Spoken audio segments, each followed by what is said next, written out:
mottali yéene gouvernement bi yéene bi suma ñaari collègues yi wax nañ ko mooy communiquer pour leeral yu bëri waxtaan ak askan bi ñu xam ni ñoom ñoo ñu fi teg et c'est une obligation benn devoir la di leen rendre compte liggéey bi nu mu demee ci mbirum rentrée bi nag ñi ko ñëpp gisee premier conseil interministériel bi gouvernement bi organisé daaw ça portait donc sur la rentrée scolaire ren jii tamit premier ministre organisé ko aussi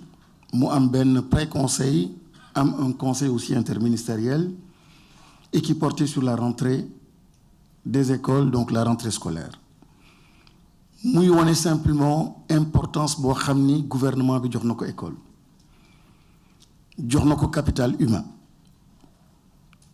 ëllëg ak agenda wu 2050 gouvernement bi dafa ne ni duñu jëm mukk duñu réussir transformation su dee réglé wuñu problème mu capital humain moo tax la question de l'école mu nekk question boo xam ni dafa itteel autorité yi wante pour nga xam nit ban progrès la def day xam tamit nga xam lim fi fekk situation bi mu fi fekk abri provisoire école yu màbb environnement scolaire boo xam ni mur amul xale yu jigéen yoo xam ne dañuy dem école amul bloc d'hygiène déficit d'enseignants problème mu décisionnaire yi yooyu la fi fekk ak yeneen mu nekk lu lëndëm pour école te réew amul benn réew bu connaître développement transformation te appuyé wul ci capital humain am moo tax gouvernement bi mu am rupture fondamentale te ci diir bu gàtt en moins d'un an dinaa ci dellu si toutes les réalisations yoo xam ne gouvernement bi def na ko d'abord le point précis sur la rentrée globalement rentrée bi alhamdulillah ça s'est bien passé taux de présence su enseignants yi bërki démb tourné autour de 85% tey ji dépassé nañ ko le 8 taux de présence donc des élèves ci biir école yi tourné autour de 50-60%, entre 50 et 60%, en fonction donc des académies. tey jii loolu tamit yéeg na te lancé nañu benn appel aux parents et c'est souvent en milieu rural que le taux bi di faible parce que il y a encore les activités champêtres les travaux champêtres ñu ñaan parents yi ñu libérer xale yi pour ñu mën a dellu seen école donc globalement sur toute l'étendue du territoire avec les efforts coordonnés du gouvernement lépp jaar na yoon naturellement suma collègue wax na ko sànq am na par endroit des difficultés liées aux inondations mooy le cas de Bakel am yenn école yoo xam ni nekkul sax ci biir ndox mais dañu obligé jël sinistré yi dugal leen ci biir école le temps dex yi wàcc ndox bi wàcc ñu mën a reprendre donc de façon ciblée de temps en temps mën nañu différer une rentrée de 2 jours de 3 jours d'une semaine en tenant compte donc de ces circonstances nga dem tamit Diourbel mu am quelques 3 ou 4 sites yu nekkoon dans la même ou dans les mêmes conditions mais globalement tout a bien fonctionné tout est bien parti et bien relancé mais fi ma bëgg mettre l'accent mooy pour le gouvernement c'est vrai c'était le 8 ak le 6 pour les enseignants mais au-delà soo leen suivre bu baax le conseil interministériel c'était plutôt une entrée dans un nouveau système éducatif mu am des décisions majeures yoo xam ni gouvernement bi jël na ko benn bi mooy la nouvelle stratégie pour les infrastructures de l'éducation infrastructure scolaire problème bu rëy bi ñu amoon li gouvernement bi seetlu mooy xale su juddoo fenn village plus muy màgg plus muy sori terroiram day am 3 ans 4 ans ou 6 dem ci benn école plus muy évoluer ci ordre d'enseignement yi il est obligé des fois de quitter un village dem feneen nga gis yeneen gox ci yeneen réew c'est une obligation xale bi jàngee ci quartier kooku déjà ci wàllu stratégie en termes d'infrastructure construction yi li fi jàlloon yépp juum nañu erreur bu doy waar ñu corriger ko te ñi nekk ci àll bi xam nañu li may wax mooy soo amee BFM pour dem lycée souvent département ba département yenn saa yi ngay dem soo amee bac mu nekkaat leneen ak leneen et vous avez vu aussi si je fais la connexion avec l'enseignement supérieur naka nañu nekkee di def maillage pour corriger donc problématique boobu leneen li moom mooy il y a ce que le gouvernement appelle ci stratégie bu bees bi yépp ci conseil interministériel wax nañ ko préciser nañ ko lu mel ni Touba taux brut de scolarisation bi jóg na wante puisque dugaluñu ko ci système bi soo koy xayma da ngay ne dafa faible ñu nar ko corriger dinaa ci dellu si ci assises yi des daara la cartographie des daara mu nekk pour la première fois tamit en un an li ñu mënul woon am daara yi amuñu ko depuis lors en un an gouvernement bi réglé ko aujourd'hui on a une situation précise cartographie bi am nañ ko pour permettre justement au gouvernement après donc les travaux sur les assises ñu mën a adopter donc cette loi-là qui est attendue depuis fort longtemps mais mu am aussi des problèmes dans les infrastructures dans une localité comme Touba xalif bi bëggoon ko lool ñu topp ko ci suivant orientation yoo xam ne moom moo koy joxe gouvernement bi nekk dans une logique d'écoute et d'accompagnement xalif bi joxoñ gouvernement bi topp ko ci li mu joxoñ parce que volonté bi benn la mooy éduquer et accompagner donc les enfants de Touba les enfants du Sénégal gis ngeen fa le premier ministre tamit et gis ngeen dogal bi mu jël pour justement l'école de Touba selon la vision déclinée par le khalife de Touba mais ça c'est du spécial par rapport aux infrastructures mu am aussi du spécial par rapport à l'inclusion aux enfants en situation de handicap toujours donc dans la nouvelle stratégie boo xam ni lancé nañ ko mu am ay directives yoo xam ne joxe na ko nii yàggul dara mu am des cas bien précis du ma mën a lim lépp mais le cas de Rufisque qui s'est trop vite développé malheureusement la carte scolaire n'a pas suivi Rufisque tey jii Diamniadio conférence bu am lu am fa la il y a des hôtels il y a des habitations mais malheureusement la carte n'a pas suivi et c'est une bombe là aussi dans le nouveau programme mu am ay jéego yu am solo yoo xam ni gouvernement bi décidé na et puis am na très bientôt donc les poses de première pierre yu ñu nar a def par rapport à cela man bëgg a ñëw ci un an yi loo xam ni gouvernement bi def na ko pour rendre compte aussi aux populations mooy réforme gisaguñu xëy na résultat bi mais ñëpp a ngi jooy dineen école doxul ni programme yi du programme yii la ñuy xaar ci sunu école ñëpp jaaxle nañu ndaxte xale yi même suñu demee école jikko yu ñu am ci biti du lu ñuy xaar ci sunu askan mu nekk réforme boo xam ni sans cette réforme capital humain bi ñu bëgg ak nit bi ñu bëgg ak askan bi ñu bëgg duñ ko am mukk gouvernement bi taxaw ci thème ni réforme lépp tegu na comité yi formé nañ ko ñu ngi ciy liggéey avec des experts et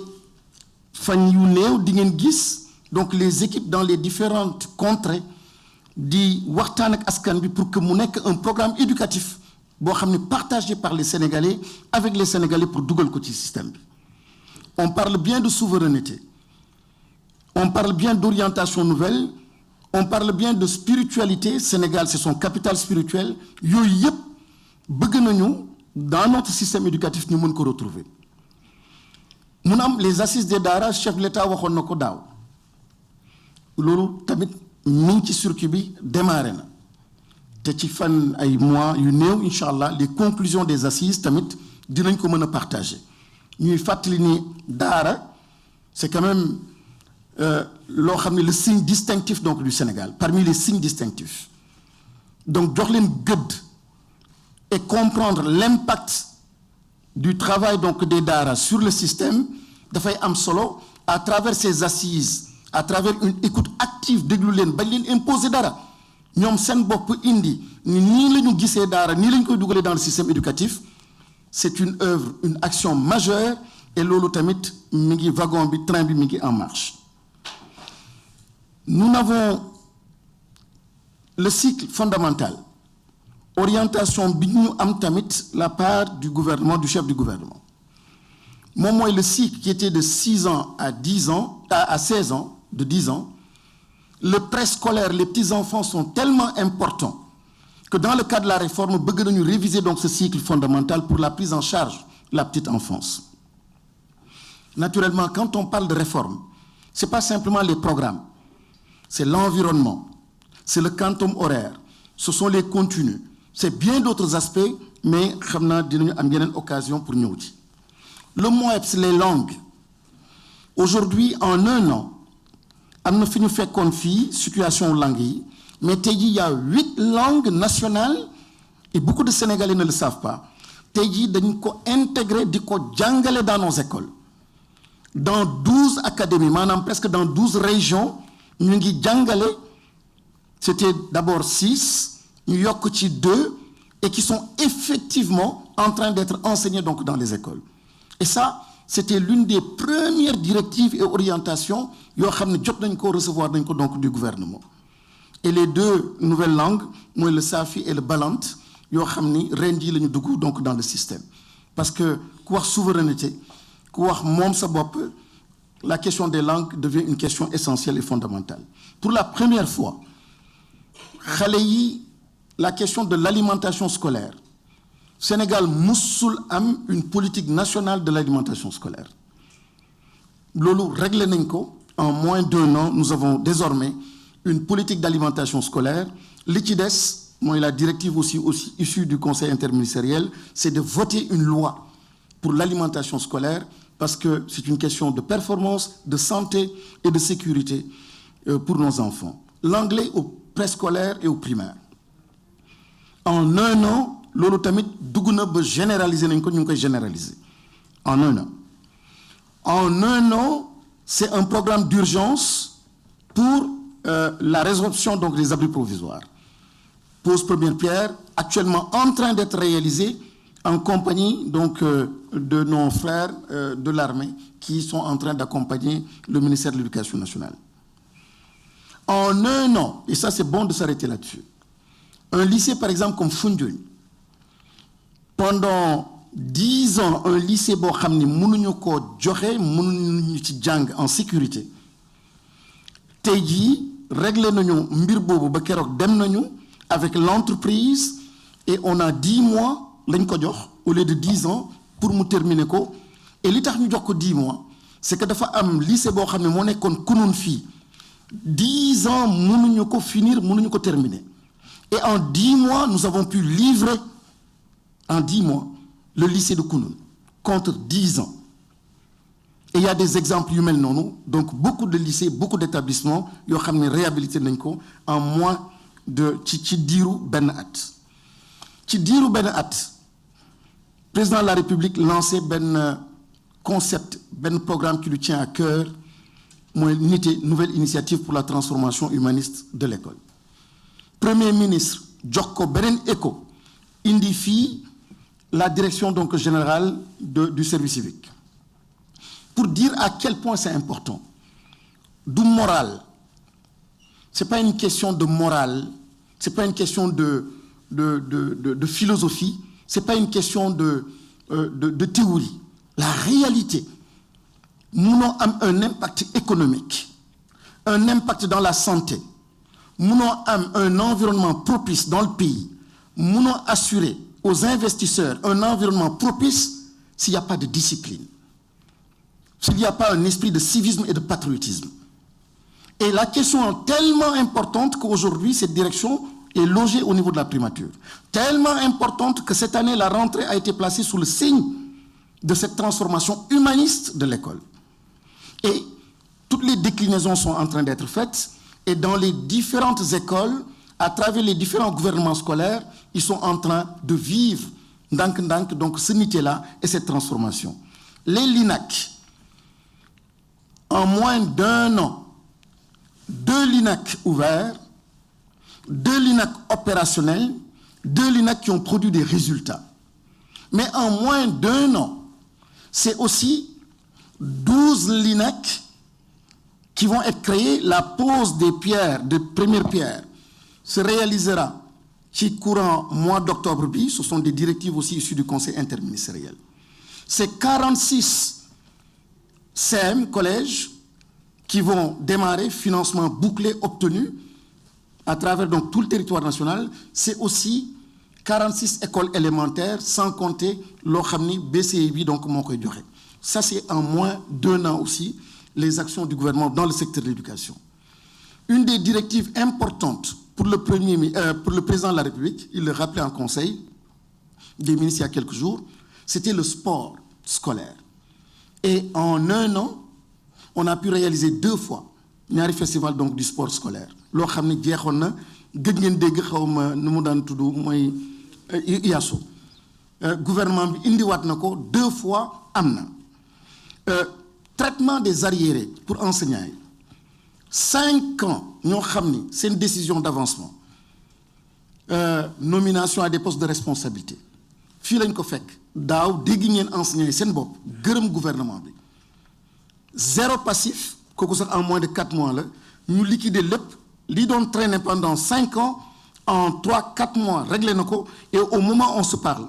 amul ben passif, amul dara ben arrière bo xamni qui est en souffrance ludul lo xamni xeyna d'ici 2-3 jours moy poste OS ñu wara signer pour que nous déployions donc le personnel sortant dans les écoles. Donc tous les arriérés, les arrêtés ont été traités. Donc il n'y a aucune lenteur à ce niveau. En tout cas au niveau en ce qui concerne les enseignants. Il y a un aspect, on reviendra là-dessus. Mais là aussi, ce sont des performances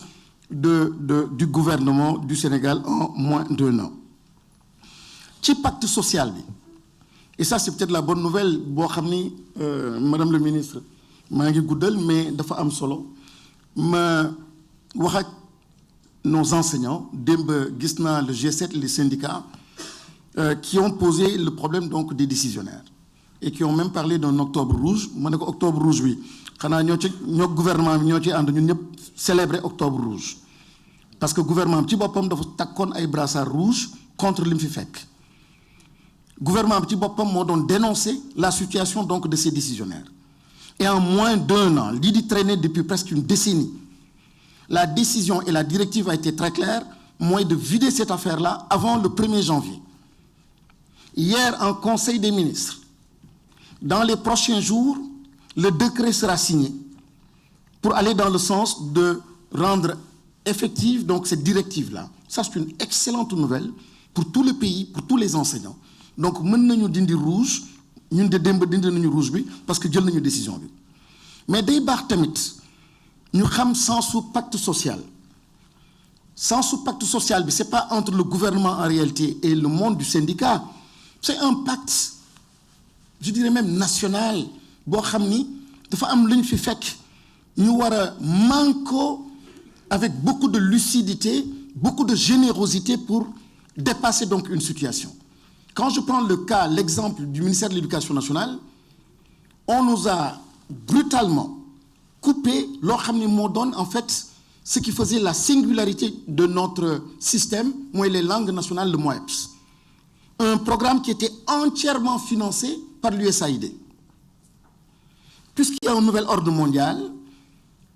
tout d'un coup, ce système éducatif qui dépendait par la faute donc de l'IFINECON, et aujourd'hui donc, il faut changer, il faut trouver une situation nouvelle. Mais on a trouvé, le gouvernement, régler les questions yoyo, trouver donc les moyens dans un contexte extrêmement difficile pour accompagner donc l'école et accompagner en fait surtout le MOEPS. Je termine avec la politique nationale d'inclusion. Sénégal Moussoukoam, une politique nationale d'inclusion. C'est la première fois que nous avons une politique nationale d'inclusion et demander aux compatriotes en situation de handicap, c'était une demande depuis des années à Mouyoukoun. V3, l'élémentaire n'a jamais été connecté. La question de la gouvernance n'a jamais été réglée. Dans surtout tout ce qui était élémentaire, amul aucun moyen en temps réel d'avoir une gouvernance donc, du système. Désormais, en un an aussi, le gouvernement a permis à tout le système éducatif d'être sur plateforme, donc une plateforme numérique, et qui permet à l'enseignant, qui permet aux parents, qui permet à l'élève, qui permet à tous les acteurs de pouvoir participer à l'effort d'éducation. L'interdiction du téléphone, qui entre dans le cadre de la santé mentale donc, de nos enfants, aussi donc, a été une directive extrêmement importante et qui est en application. 100 000 enseignants en moins d'un an, qui ont, la formation a été lancée il y a une semaine, en IA, l'intelligence artificielle et numérique, en un an. C'est pour dire la fonction enseignante, à quel point l'on peut valoriser selon donc, les orientations du chef de l'État et du chef du gouvernement. Le déficit d'enseignants, vous vous souvenez très bien, c'était une situation terrible que nous avons trouvée ici.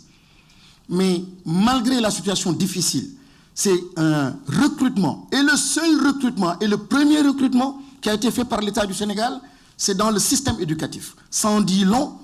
sur l'importance du capital humain pour donc le nouveau gouvernement. 2000. Mais au-delà des 2000, c'est cette année 5000 autres